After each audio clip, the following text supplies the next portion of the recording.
Let's get it rocking, everybody. Episode 120, the Carrying the Culture Show.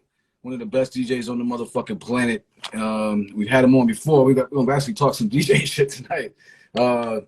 Legendary Rob Swift, X-ecutioners, ESPN, College Game Day. We're going to talk about all that shit, man. So thank you again for rocking with us for the second time, round two. Appreciate you. Of course, man. I appreciate you having me. Yeah, like I said, but real quick, everybody, if you guys got questions for Rob, use the questions feature below, please, and we can pull them up if we get to them. Otherwise, we're kind of trying to read through the comments and everything like that. So like I said, we're gonna get started. We had you on before. We were talking more of some heavier stuff. The origins of hip hop and some things that were kind of going on, and so we're gonna talk. And it was like crazy. I had all these questions. You were like, let's talk this shit. So I'm like, all right, but now we get to talk the DJ stuff, and so let's get into it. And happy belated birthday to you, by the way. Thank you very much, man. I appreciate it. Looking good for 51. I mean, eating well, 51. Yeah, trying to eat well and train in the gym and sleep when I can. I have a pretty crazy schedule. I have a platform that I pretty much run myself, so it's a lot of work, but I managed to take care of myself, man. And really, it's the gym. That's really the main thing that keeps me looking young, is working out, lifting weights, running, biking. All the exercise that I do Monday through Friday is the real reason. And if I hadn't gotten into fitness, I think, considering my schedule and all that I do, I think I'd look closer to my age for sure. Yeah, I want to jump right into it because I had a quick question, because it's crazy to me, man. And this is kind of, I had this near the end, but like, so I first saw you guys back in the 90s. You didn't look the way you look now. And you looked like, even fake, you looked, clean shaven actually. And so you were a lot, you looked like a different person. So when I like, about 4 or 5 years ago, when I got on IG or whatever, and I just seeing what people were up to, and I'm like, oh, Rob Swift, X-ecutioners, like, okay. But then I saw you, bro. I'm like, wait, that's not the same guy. Like, and it took me a while. I was like, who is this? Somebody took his name. And I really thought that. And so, like, you've really transformed your whole shit. Like, yeah, I feel like in this business that we're in, this music industry, hip hop, DJing, entertainment business that we're in, it's really important to reinvent yourself, not just creatively, but your image, to appeal to different people and to stay interesting, man. And that's not to say that growing a beard out and packing on, like, I don't know, I used to weigh like 170 pounds wet, and now I weigh like 210. So I put on like 40 pounds since those skinny X-ecutioners days. I guess the point that I'm trying to make is that I didn't necessarily put the pounds on to reinvent myself, to look a certain way so that I could have longevity in this thing. But that said, I feel like reinventing yourself and transforming is important in life, just in general, dude. Like, things change. Like, you don't want to just be the same, and so whether it's from a creative standpoint or a physical health standpoint, I think reinventing yourself and changing is good. It's a good thing, you know what I mean? So yeah, I know that I'd be tripping people out sometimes, like if I'm out like at a venue and I run into someone that I know that I haven't seen in a while, and they see me, a lot of times they don't even recognize me because, yeah, I grew the beard out, I'm bigger, and they're like, yo, fuck, Rob, like, yeah, you're like a different person. But overall, I'm happy, and I'm glad that I got into lifting weights. And by no means am I trying to say that like I'm a super, health conscious person. Like I eat my pizza every now and then. For dinner tonight, I ate like a sandwich with white bread. You know what I mean? So like sometimes I cheat and I eat chips and all that. By no means am I like crazy like that. But overall, making those health changes, I feel is the reason why I look the way I look and the reason why I feel the way I feel. Like I go to the gym and like I run around circles, people twice as young as I am. You know what I mean? And it's because I've dedicated myself so much to the gym. No, it's dope, man. And my salute to you. My mother's the same way. She's 73 and teaches 3 aerobics classes a week. And she comes home and she's like, I'm killing them girls today. Yeah. Boy. I'm killing them. So, and she looks like she's late 40s, early 50s. So I get it, man. And it's inspiring to me because I was there at a point and I fell off. I was doing Spartan races and shit. So I see you in the gym. I'm like, word, because I was there once, so I know I can, you know what I mean, can get there again. But, Right. So it's funny that you mentioned the thing about change because like someone once told me, like, if you're not changing even each year, then something's wrong. You know what I mean? So, so no, I appreciate you sharing that. Well, one thing I wanted to ask you, how has that affected, has it affected your DJing?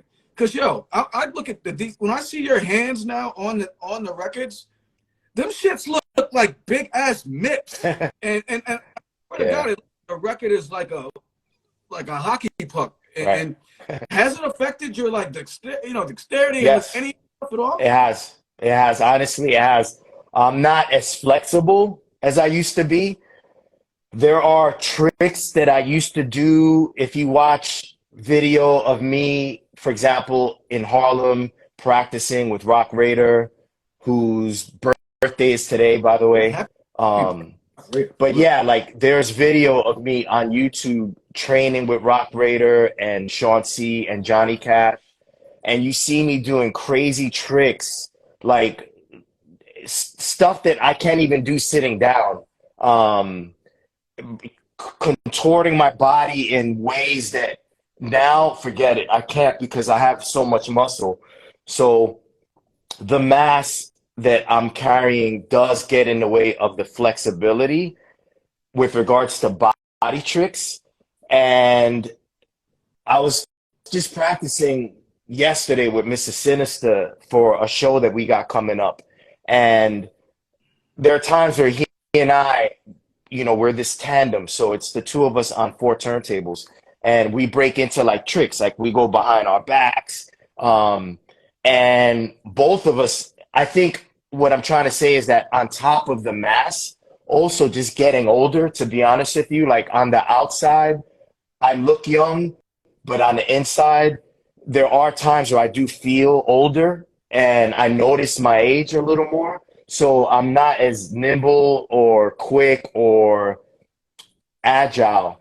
I'm strong because I lift weights, but as far as the flexibility that I used to have when I was 25, for example, it's definitely not there the way it used to be. And I got to remind myself a lot of times when I go to perform to stretch before I actually start DJing. Whereas in the past, I would just get on and be flexible. But now I got to stretch and remind myself, yo, you're not 25 years old. You can't just get on and go nuts. And people don't realize how much cardio is involved with the kind of DJing that I do, for example. And, your heart's pumping, you're channeling all these senses, your hands are moving. I think DJing is as physical as playing drums, for example. So you have to be in shape to a degree to be able to DJ the way I do and Mr. Sinister and Roc Raida, for example. Of course. Big up to Mr. Sinister. We have him on the show again next week. He's gonna do a little set for us on the show. So I'm glad to see y'all still doing the Odd Couple, right? That's Word. So so we're gonna back up. I wanted to cover that because we were talking about the health thing, but we're gonna back up to go all the way back to the beginning. And from what I understand, you started DJing at a really young age through your pops and your older brother. And when did you get into like the tricks and stuff? Because you were just playing records, right? I started out as typical DJ playing house parties for junior high school friends, high school friends. I actually started out with Psycho Les from the Beatnuts. He and I were in the same sixth grade homeroom together, and he convinced me to ask my brother to teach us how to DJ. And so when my school found out that I DJ via DJing the junior high school dance, everyone wanted me to do their parties and stuff. So I started off as the typical party DJ, but I was always into scratching. At 12 years old, I was already studying songs like Herbie Hancock, Rocket, and Roxanne, Roxanne, Mixmaster Ice. The scratches that he does on that song are classic and timeless. And so I was into scratching. And then I remember I was in the sixth grade, and my boy Joey, who I used to be in a breaking crew. It was me, Psycho Les, and my boy Joey, this kid named Little Ram. We were in a breaking crew, and my boy Joey was like, yo, let's go see Wild Style. Wild Style, the movie had just came out. It's 1983, and fast forward to the end of the movie where the credits are rolling up and you hear DST Backspin in Good Times by Chic. And I remember Joey turned to me and he was like, yo, that's what you got to learn how to do. Like, you got to be able to backspin. And because at the time, all I could do is scratch and party rock, blend, transition from one song to the next seamlessly. I couldn't backspin or juggle, as they say now. And that's really when I started to push myself to learn more and practice more, study what else you could do on turntables beyond mixing a song or scratching. And so I was getting into the technique of this art form within months of me starting. So, I started DJing like September of 1983, and by spring, when Wild Style came out, I was wanting to learn how to backspin and push myself to master the technique side of this art form opposed to the music taste side.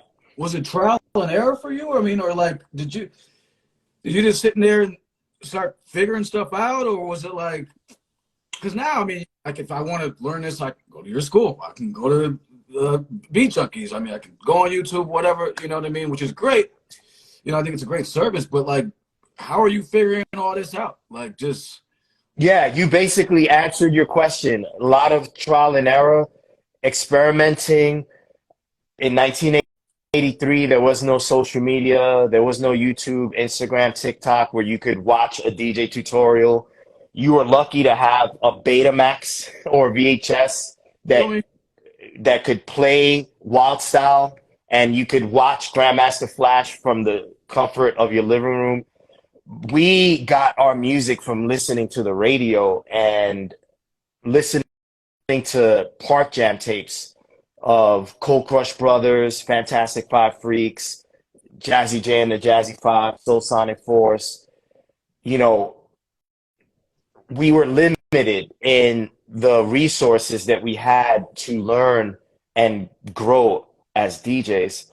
But I think that those limitations indirectly helped with the creative side of things, because now we're sort of spoiled. Our society can access a tutorial on basically anything, whether you're a chef and you want to learn how to, or you're a practicing chef and you want to learn how to be better and make great food. You could, within a second, you could watch a tutorial on mixing ingredients. And the same thing goes for DJing. It's a lot easier now to get information. So that ease is making the modern DJ, whether he or she realizes it or not, lazier, because they know that they could watch a tutorial on how to do a flare scratch. Whereas when the flare scratch came out, there were no social media tutorials. So I remember it took me like a month and a half to learn this scratch that is probably one of the more popular of the technical scratches that exist now. It took me about a month and a half, and no one taught me how to do it. I had to figure it out. And in figuring it out on my own, I developed my own little rhythm with the flare. So when I do it, it doesn't sound like the author of that scratch, because in being limited, not having the tutorial, not having the author of that scratch teach me how to do it, you kind of are bringing your own experience to the technique. And in doing so, you're personalizing it. And so, although, yes, there was a lot of trial and error learning in the early 80s when I came up as a DJ, and making mistakes, and things took longer to master, I feel like that, that contributed to the DJ that I've developed into now. And that's why I have the longevity and that's why I'm here in front of you today. You know what I mean? Like, you could be talking to someone else, but there's a reason why you're talking to me, and it's because I put in those 10,000 hours, as they say. And nowadays, it doesn't take 10,000 hours to learn a flare. You could learn it in 10 minutes. And in learning it in 10 minutes, what you don't realize is that you're just regurgitating. You're articulating the flare, in this case, the way the guy taught you how to do it in his tutorial. But left to your own devices, you start to kind of like take your own personal journey with these techniques. And in taking those personal journeys, you bring your personality, you know, to what you're learning. And then that's what we mean by your style and your take on things. Like, you start to kind of form your own creativity with these techniques that pretty much all DJs use and apply, but you just stick out because, yeah, it's a technique that you personalized. Personalizer. So would you say that like you, Raida, and Sinister, like I'm a fan of DJing. It was the one element I couldn't get into because of this cash, but I love it to death. So it's hard for me to, understand some of the nuances of, like, I know when somebody sucks, but it's, when looking at skill levels and just different nuances, it's a little challenging for me. So would you say that the three of you, like you, Sinister, and Raida, had three completely different styles? Or Yeah, I think, all right, for example, myself and Mr. Sinister, I think, are the best examples to use to answer your question. Sinister and I were mentored by the same guy, this dude named Dr. Butcher, who lives in Dallas, Texas now. So Dr. Butcher met me first, started training me to enter my first competition in 1991, the DMC. And a few months after he met me, he encountered Mr. Sinister and took him on as a student. So both of us were trained and mentored by Dr. Butcher. But if you watch Sinister and myself and Dr. Butcher, let's say video, archival footage, each of us have our own distinct styles. We use the same techniques: beat juggling, scratching, body tricks. But when you watch us perform these techniques, we have our own approach or expression of the technique. So that's the best way I could answer that question. Again, in the early 90s, when I started training with Dr. Butcher, there were no smartphones. You couldn't go on IG Live like this.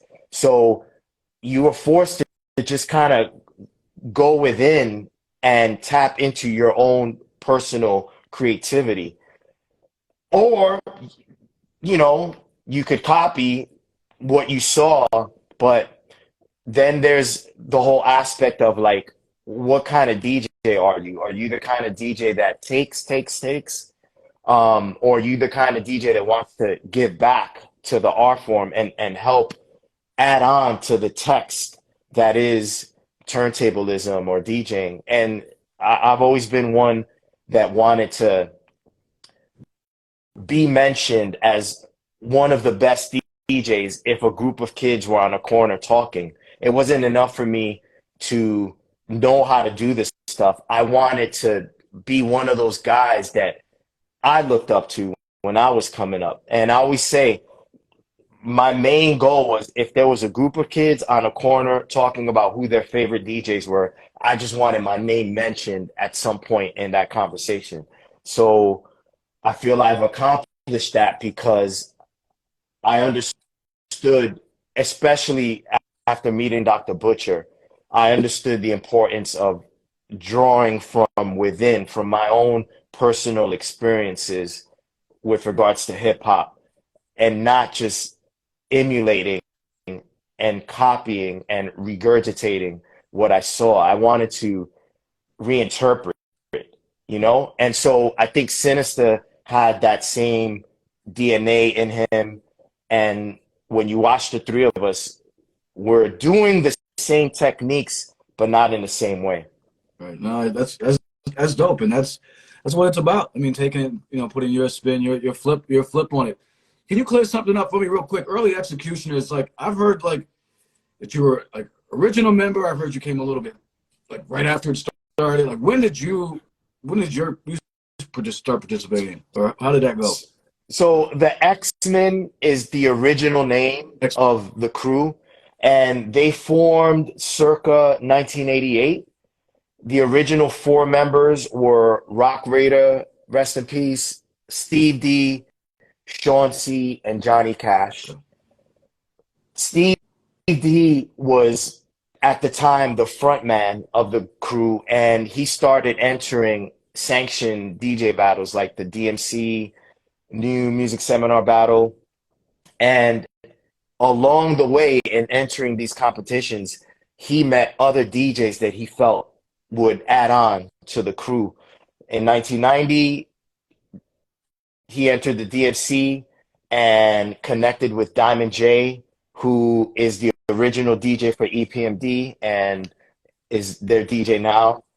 He met up with a guy named Exotic E from Miami, who also passed away. Rest in peace, Exotic E. This is 1990. In 1991, I entered my first battle. Steve D was in it. It was his last battle. And I made an impression on him and the rest of the crew. And then they put me and Dr. Butcher down. I had already known Sinister because Sinister was training with Dr. Butcher. After I retired from competition in 1992, the following year, Sinister started competing, and he sort of proved himself worthy of being in the X-Men. So we put him down after his first battle, the 1993 seminar.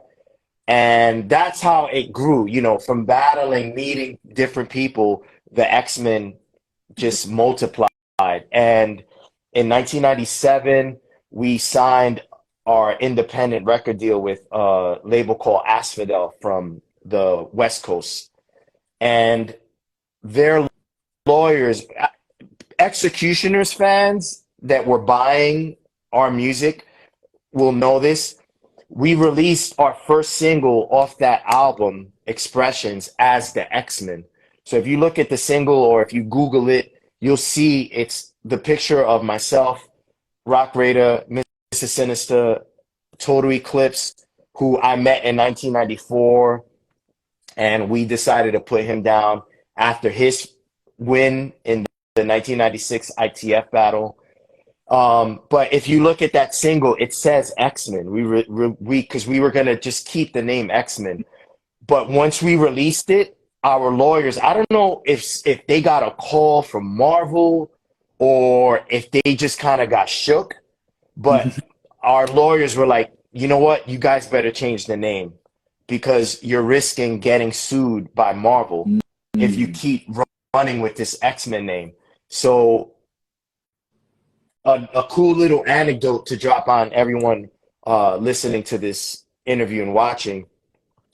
around 1997, me and Babu from the Beat Junkies were talking about building like a super group of DJs.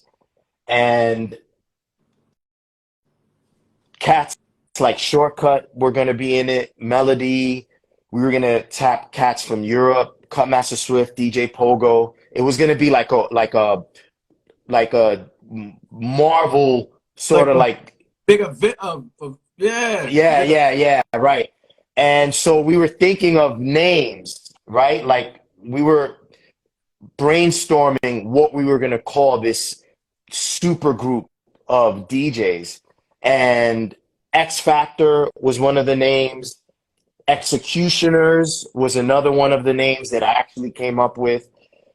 But the mega super group of DJ thing never took off. Mm. I guess, we were just all just caught up in our own thing.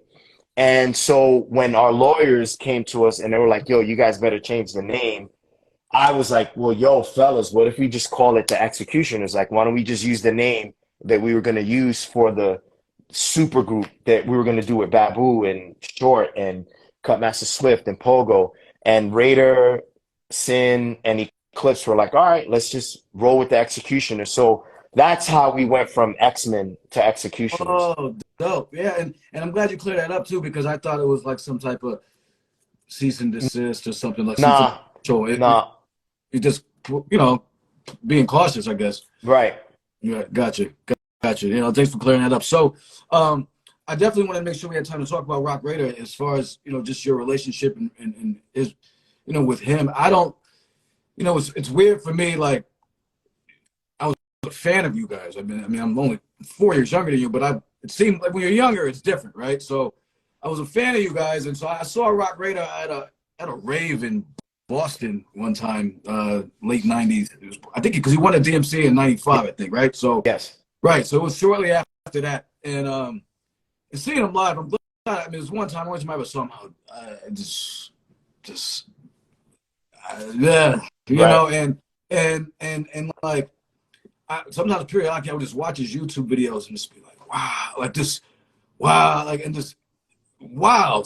So I really want to, maybe I don't know anything about him or anything like that. Just what was the major impact for you, as far as being so close with him, squad, and everything like that? Fuck. I mean, yo, look, the long story of it is that when I got inducted into the X-Men, Raider was the one that I bonded with the most.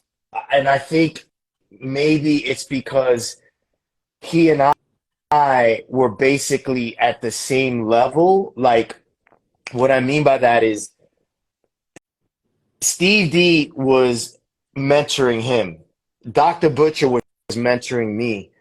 And so, like, we were students. So when I met Raider, we were like on the come up and we were like at the proverbial starting line. Mm-hmm. And so I think because of that, we just had a lot in common. We had this hunger to establish ourselves and make a name for ourselves and win a battle. And so we were just on the same page with regards to what our goals were. And we just really clicked. So because of that, it's like we were there for each other in a way that differed from the way, for example, Dr. Butcher was there for me, or Steve might have been there for him. We were like these two hungry young kids that just wanted to get established. So we would train together every weekend, call each other, vibe, um, and just motivate, motivate each other to get better. So in doing that, naturally we just became friends. And so, I could sit here and talk about, like corny shit, but like it's just a thing where like, nah, dude, like we were just hungry kids and we were starting at the same point with regards to this DJ shit. And we just had the same hunger. And, you know, we were alike in a lot of ways. Like my birthday's May 14th, his birthday's May 17th. Like we were born the same year. Like we were just a lot alike and in the same place with regards to DJing. And that fostered the space to create the bond that we went to have. And I mean, impact wise, like he was just my best friend, you know what I mean? And it's that simple. He was my best friend, and we did a lot of shit together, man. Mostly practice. And I think because DJing and battling was so near and dear to our hearts, again, it created the space for us to develop this really close friendship because we both shared this mutual love for DJing. It's like kids playing in a you know baseball, little league, or you're a dancer. I'm sure you have friends that like you formed great relationships with because you both shared this love for dancing. So for us, it was DJing that connected us. Of course, yeah, lifelong friends. Did you guys link up like within the same city? He's from like Harlem, right? You're from Queens, right? So like, was it through the same? What like how'd you guys initially link up? We linked up at the 1991 preliminaries for the DMC. So that was the first battle that I entered, and I actually have YouTube video of it on my YouTube page. If you go on YouTube and just do a search for 1991 preliminary round Rob Swift, you'll see we're The in one, this like, the one you, huh? the one. Not you're not talking about the one where because there's one where you talked about in an interview recently where like I watched it where it was Master Ace's DJ you went against. I that battle was after. Okay, Yeah. okay, first. So the 91 DMC was the first battle that I entered, Okay, and that's the one that Dr. Butcher helped me train for. But in that battle, Steve D and the rest of the X-Men entered it as well. gotcha. And Raider, being one of the members of the X-Men, was at the preliminaries. And after the preliminary round was over, I asked Drew, Dr. Butcher, I was like, yo, man, will you introduce me to Steve? Because Steve was one of the guys that I idolized. And I was like, yo, introduce me to Steve. And Butcher was like, all right. So he took me over to Steve's, where Steve was, I should say, and Raider was next to him. So Steve was like, yo, what's up, man? Nice to meet you. And he was like, yo, this is Roc Raida. And I remember Raider was like just looking at me like with this grin. He didn't say anything. He just looked at me and nodded his head. Raider was a quiet guy. And it's like when you first meet him, at least in the earlier days, I feel like his personality changed more towards the end of his life. I think by then he knew who he was and he understood he didn't have to have this like wall up all the time. But in the early years of me meeting him, whether it was his first interaction with me or the way I would see him interact with people, he would have like this wall up. And once you got to know him and he got to know you, then the wall would come down and you'd really meet Raider. But so when I first met him, the first thing that comes to mind was just him he had this grin, but he said nothing to me. He was just like, he just nodded his head. The following week, we did the battle. I placed third, and Steve D invited me and Dr. Butcher to go to his house to train with him and the rest of the X-Men. And Raider was there, Sean C., Johnny Cash. And at that practice was when Steve D was like, yo, man, I want you and Dr. Butcher to get down. Would you guys want to be a part of the group? So that's how I met Raider. And, I started going up to Harlem to train with them, more so with Raider, to be honest with you, on the weekends. And each weekend, we just got closer and closer to the point to where we just became inseparable. And that's why if you watch a lot of archival YouTube videos, for example, of Raider like in the early 90s doing showcases, you'll always see me somewhere. Like if you saw Raider, I was not far away from him. If you saw me, Raider was like in the vicinity, or we were just performing together. So we just developed a really strong, tight connection. Yeah, no, I feel you. Thanks for sharing about that, yo. One thing I want to get into before we get out of here, as far as uh, you are very outspoken about a lot of things, particularly pertaining to DJ history, tech. I mean, just a lot of stuff pertaining to hip hop culture in general, which I do appreciate. Have you always been like that, as far as, or was this born out of necessity based on the way shit's kind of going in the DJ game right now? Like, I mean, and have you got any? I'm on your page a lot, and I see you, spitting knowledge about fuck shit going on in the game, and has it always been that way for you? No, I don't think when I was younger, DJing with less, that I felt I needed to preserve this art form or get on my soapbox and beat the drum of, respecting hip hop and helping push the art of DJing in a positive direction. I feel like I speak more so now out of necessity because we're at a point where there are people that are entering this culture and appropriating it. And that bothers me because I know where this culture comes from. Mm-hmm. I also went to college, you know what I mean? So I'm educated and I'm well read and I understand other nuances regarding this art form that the typical fan of DJing, for example, or a fan of hip hop might not understand. You know what I mean? So we are here now, 2023, on social media, and it's like this cesspool of like opinions, and everyone's trying to go viral, and people are not really understanding. Not all people, not everyone that's a fan of hip hop or that is interested in learning how to DJ, but a lot of people are exploiting something that came from poverty, man.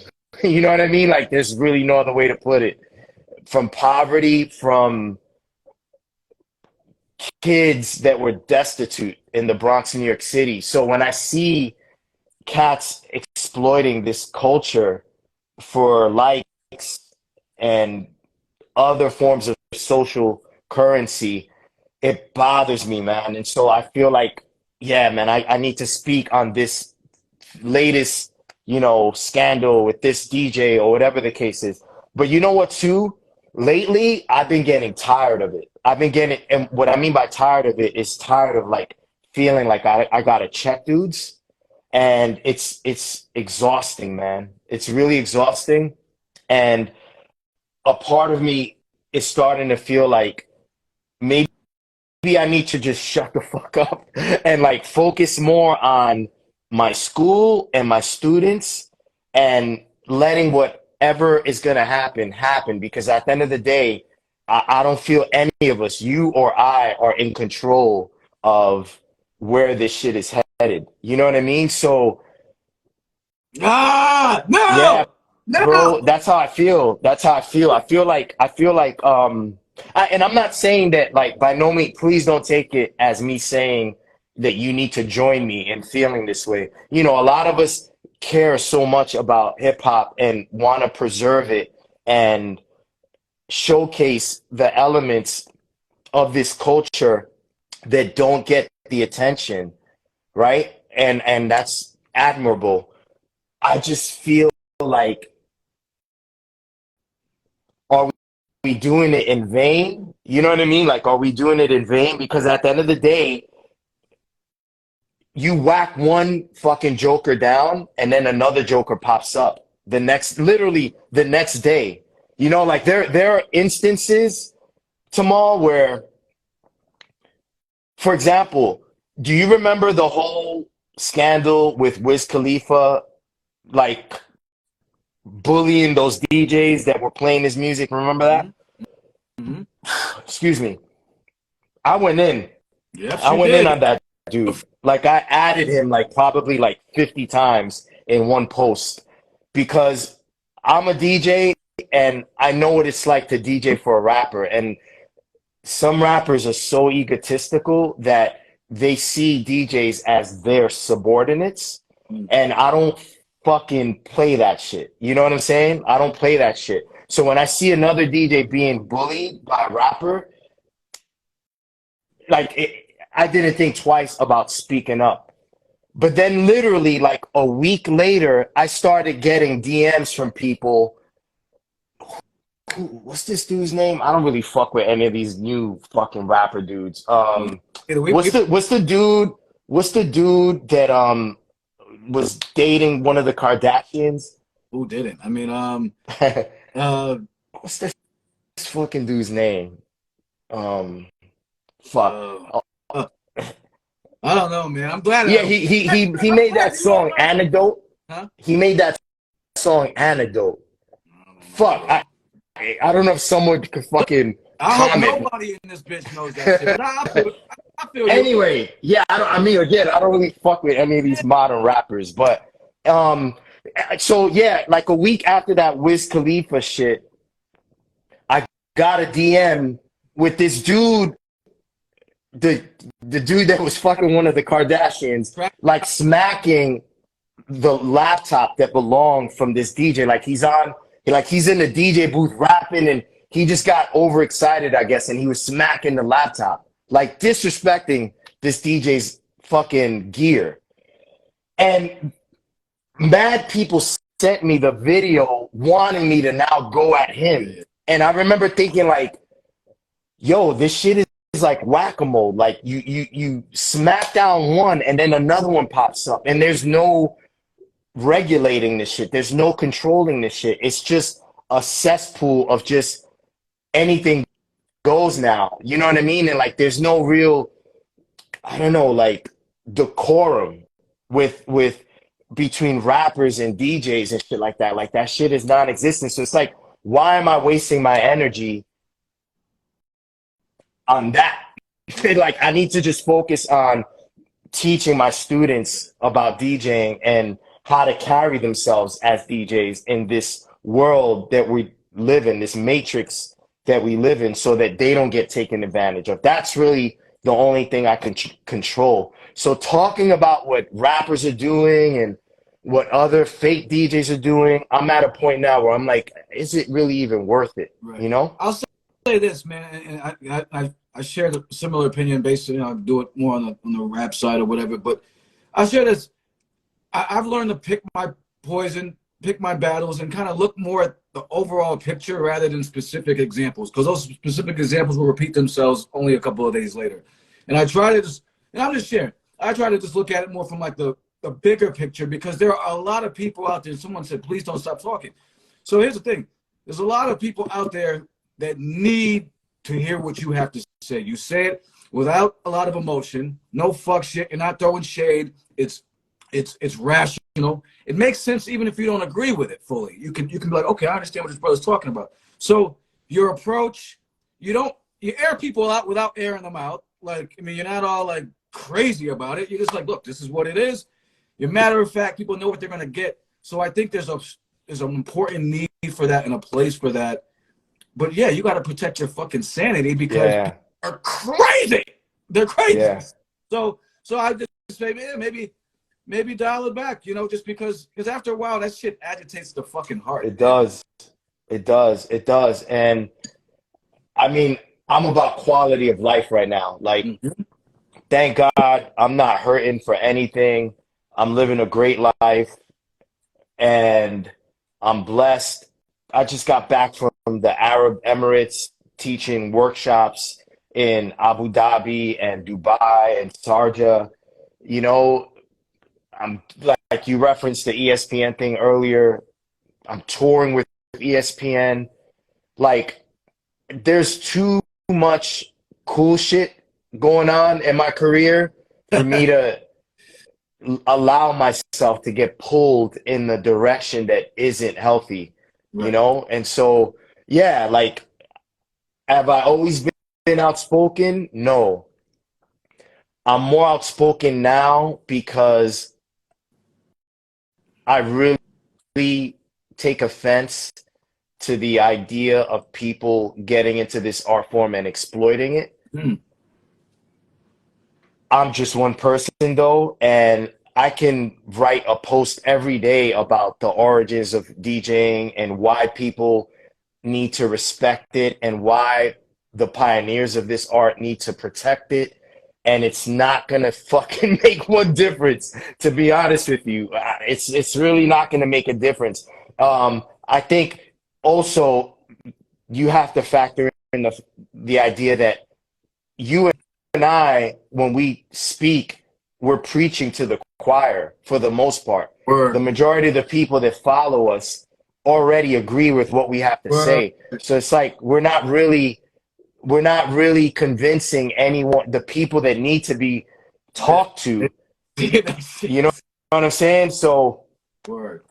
Word. No, but yeah, I mean, at the end of the day, everyone uses their platform the way they see fit. But me personally, I feel like gradually dialing it back and trying to focus more on just teaching. Like, yo, my boy Shortcut just 2 days ago sent me this video of a guy, this DJ, right?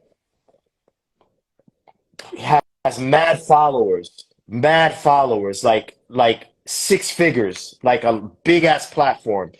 And he made this post, and the post was basically how to perform a flare scratch, the scratch that I was talking to you about earlier, in 5 seconds.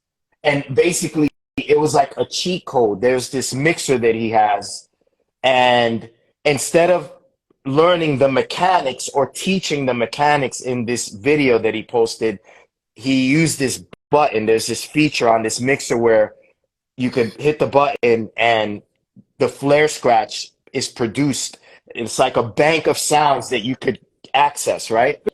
And Shortcut first tagged me, like he went in the guy's comments and tagged me on it, obviously to get me to say something. And I DM'd him and I was like, dude, I'm tired, man. Like, I have nothing to say, man. Like, that shit is gonna exist. Right. It's gonna exist, and I'm starting to get to a point where I'm at peace with it. Right. You know what I mean? I'm at peace with the idea that there's gonna be dudes like that that just disrespect the art form. It is what it is. You know what I mean? And all I can do is focus on what I can control, and that's how I teach my students. You know what I mean? So yeah, man, like the outspokenness, you know, is there or was there to the degree that it was because I care so much about this art form. But at the same time, it's like, yo, I'm just fucking tired of these dudes, man. You know what? It'll actually have more impact too if you do speak less, because when you do speak in the future, you'll carry a little That's bit true. more versus just hearing, because you know we get desensitized. Oh, here's Rob again. Right. Here's Paul again talking this shit, same old shit. And you know, so maybe, you know, in the future, and also, yo, that's some bullshit too. I mean, not to call it shortcut anybody, but like when people are sending you shit, because it's like, you know, like, oh, we want to react. We want to. Yeah, I see what you're saying. Yeah, I mean, it's like I tell all my colleagues, I tell them all, if all of us as a group address this shit the way we used to regulate shit when we used to battle, it would be a different ball game. But because now there's social media and dudes are worried about, you know, their sponsors or making people angry, I'm gonna lose fans or I'm gonna lose followers. you know what, I'm not going to say anything, but inside they disapprove of what they're seeing. Ugh. That's the reason why it's so wide open right now, and people are just, coming into this shit and making a joke out of it. It's because I don't think, and I've said this to all my colleagues, I say it publicly and I say it, in private. Yo, I could take a sheet of paper and rip it easily, but you give me fucking 100 sheets of paper together, I can't rip that shit. You know what I mean? I can't rip that shit. When you put paper together, it's tougher to rip. And the togetherness of what I experienced coming up in the 80s and 90s with regards to this art form, it's just not there. Now I'm just that one single sheet of paper. You know Right. what I mean? So it's like, there's but so much weight that one sheet has, but it is what it is, man, No, it is. I mean, I feel you, and it's like, but don't be quiet completely. That's all. It's not completely because Yeah, right on. it's lonely on the fucking island, fam. Yeah. We got to run. Unfortunately, we got Rocket from Dilated Peoples right after this Right on. after show the after party with the people saved about culture. I can barely talk, but yo, family, thank you. I appreciate it coming on. I mean, you've been doing a bunch of interviews, been working hard, doing a lot of stuff, and just appreciate you rocking with us and taking the time to chop it up and drop some jewels, man. I really do. No doubt. Salute to everybody joining in. We'll get this up on the YouTube channel and everything. I'll tag you. And again, be well. Keep doing your thing and just keep pushing, man. We fucks with you here. So Right on, man. all right. Peace. Peace. Peace.